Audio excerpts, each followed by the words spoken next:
পাগলের আজকে গোষ্ঠী উদ্ধার করে দেবো। আরে বাপরে! আরে বাবা দাঁড়াও দাঁড়াও।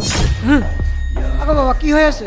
আপনার নাতি ছিল আমার বাড়ি থেকে ফোন চুরি করেছে। হ্যাঁ আমার নাতি ছেলে তোমার বাড়িতে ফোন চুরি করেছে? হ্যাঁ ঠিক আছে তোমরা দাঁড়াও আমি দেখছি। যান যান ডেকে নিয়ে আসেন। এই জুনাদ পাগল তুই বলে রবিউল বাড়ি থেকে ফোন চুরি করেছিস? না দাদু আমি ফোন চুরি করিনি। আরে তোর মুখে রক্ত কেন? দাদু তখন নতুন ফোন, এই ফোন বাজারে বিক্রি করলে মেলা টাকা পাবো। আরে সিসি ক্যামেরা, এখন তো আমি ধরা পড়ে যাবো, কি করি? এ পুতুল তুই বড় হলে তোর বিয়ে দিয়ে দেবো।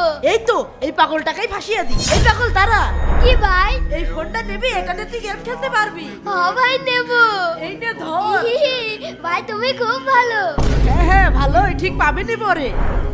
ভাই ভাই দাঁড়ান, কিরে কি হয়েছে? ভাই ওই জুনায়েদ পাগল আপনার বাড়ি থেকে ফোন চুরি করেছে, আমি নিজ চোখে দেখলাম। কি? দাঁড়া ওই পাগল আজকে পিঠের চামড়া তুলবো। হ্যাঁ হ্যাঁ আমার ফোন চুরি করা? হ্যাঁ আমি ফ্রি ফায়ার খেলবো। ও ঢিস ঢিস ঢিস। এই পাগল এই ফোন দে, তুই আমার বাড়ি থেকে ফোন চুরি করেছিস। দাঁড়া। আমি চুরি করিনি ভাই। হ্যাঁ আয় আমার সাথে। চলো। ওই দেখে চোর চলিয়ে আইছে। ওগো বাবা তোমার বাড়িতে সিসি ক্যামেরা নেই? হ্যাঁ আছে। সিসি ক্যামেরা চেক করে দেখো কে চুরি করেছে। ঠিক আছে দেখছি। আরে এ কি, পাগল তো চুরি করিনি, চুরি করেছে তো মিশন। মানে জুনাইদ তো চুরি করিনি। জুনাইদ ভাই তুমি আমাকে মাফ করে দিও, আমি না জেনে তোমাকে অনেক মেরেছি। সমস্যা নেই ভাই, আমি তো পাগল, আমাকে সবাই মারে। না জেনে কারোর সাথে খারাপ আচরণ করা উচিত নয়। এই ভিডিওতে 20,000 লাইক চাই, তাড়াতাড়ি লাইক করো।